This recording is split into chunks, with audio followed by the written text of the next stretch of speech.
এই ফুলদানিটা আমি কিভাবে বানিয়েছি তোমরা তো সেটা অনেকেই দেখে নিয়েছো। তাও তোমরা অনেকেই বলেছিলে দাদা এর টিউটোরিয়াল ভিডিও দাও। এই ফুলদানিটা বানানোর জন্য অনেক দিন থেকেই আমি আঙুরের ঝুড়িগুলোকে জমাচ্ছিলাম। 4-5টা আঙুরের ঝুড়ি ও দোকান থেকে 2টি মোমবাতি নিয়েছিলাম। মোমবাতিটাকে গরম করার জন্য একটা বাটিতে মোমবাতিগুলোকে ভালো করে ভেঙে ভেঙে ছোট ছোট করে টুকরো করে নিচ্ছিলাম। মোমবাতি গলানোর ভিডিওটা তোমাদেরকে দেখানো হয়নি। আসলে এই বাটিটাকে গ্যাসের মধ্যে বসিয়ে দিয়ে গরম করে নিয়েছিলাম। মোমটাকে গলানোর সময় আমি কিছুটা রং ফেলে দিয়েছিলাম যাতে ফুলগুলোকে বানানোর সময় একটু সুন্দর মতো কালার হয়। এই মোম দিয়ে ফুলদানি যদি তোমরা কেউ বাড়িতে বানাতে চাও তাহলে খুব সাবধানে বানিও। মোমটা গলানোর পর এতটাই গরম হয়ে গিয়েছে বারবার আমি জলের বাটিতে হাত দিয়ে তবে ফুলগুলোকে বানাতে হচ্ছিল। এই ফুলগুলোকে বানানোর জন্য আমার হাতে 2-3 জায়গায় ফোসকাও পড়ে গিয়েছিল। ভিডিওটা দেখে তোমাদেরকে যতটা সহজ বলে মনে হচ্ছে এই ফুলগুলো বানানো কিন্তু অতটাও সহজ নয়। জল ছাড়া মোমের বাটিতে হাত দিলেই হাতে ফোসকা পড়ছিল, আবার ফুলগুলো ভেঙে বারবার পড়েও যাচ্ছিল।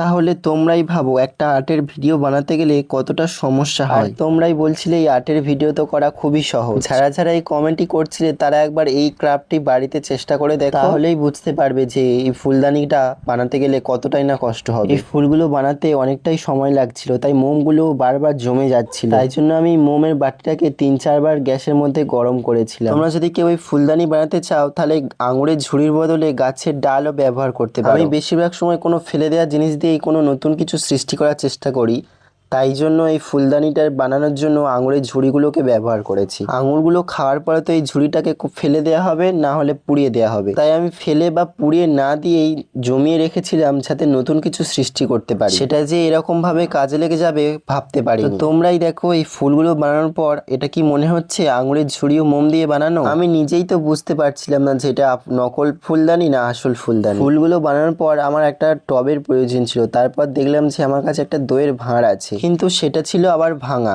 কিন্তু ভাঙা তো কি হয়েছে, ভাঙা বলে যে এটা বাদ যাবে সেটাও কিন্তু নয়। সুপার ক্লে দিয়ে ভাঙা অংশটাকে জুড়ে নিয়েছি, তারপর এটাকে সাদা ফেব্রিক কালার করে নেব। তার জন্য নিয়েছি একটি স্পঞ্জ। দইয়ের ভাঁড়টাতে যেহেতু আগে থেকে একটা ডিজাইন করা ছিল তাই সেটা চাপা দেওয়ার জন্য এই স্পঞ্জের সাহায্যে কালারটা লাগিয়েছি। সাদা রঙের কোট দেওয়ার পর আমি বেগুনি রং দিয়েও হাইলাইট করে নিচ্ছি যাতে টবটা একটু সুন্দর দেখতে লাগে। এবার এই ফুলের ঝুড়িগুলোকে টবের মধ্যে বসিয়ে নেব। দইয়ের ভাঁড়ে বসানোর জন্য প্রথমে কিছুটা সুপার ক্লে দিয়ে দইয়ের ভাঁড়টাকে ভর্তি করে নিয়েছি। তারপর এক এক করে এই ফুলের স্টিকগুলোকে এই দইয়ের ভাঁড়ের সঙ্গে আটকে নিলেই আমাদের ফুলদানি তৈরি। তো কেমন হয়েছে ফুলদানি বানানোটা তোমরা অবশ্যই জানিও কিন্তু।